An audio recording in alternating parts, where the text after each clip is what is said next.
موضة جديدة دلوقتي بقيت بشوفها كتير على السوشيال ميديا وطالع ارد عليها بصراحة.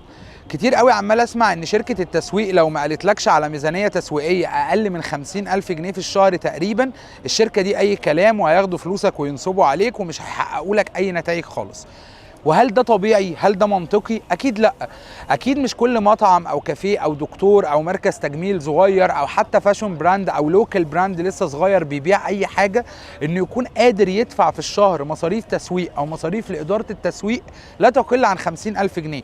50,000 جنيه عشان تدير تسويق البيزنس بتاعك، هنحط قصادهم تقريبا 50,000 جنيه عشان نعمل اعلانات، يعني 100,000 جنيه تقريبا في الشهر. مين هيقدر يدفع ده؟ اكيد مش كل انواع البيزنس. فمش طبيعي ان احنا نعمم قاعده زي دي. اوقات كتير بنشتغل بميزانيات قليله جدا، احنا بنقدر نبدا مع لوكال براند وبنقدر نبدا مع اي حد ان احنا ندير تسويق البيزنس بتاعه من اول 10,000 جنيه في الشهر تقريبا.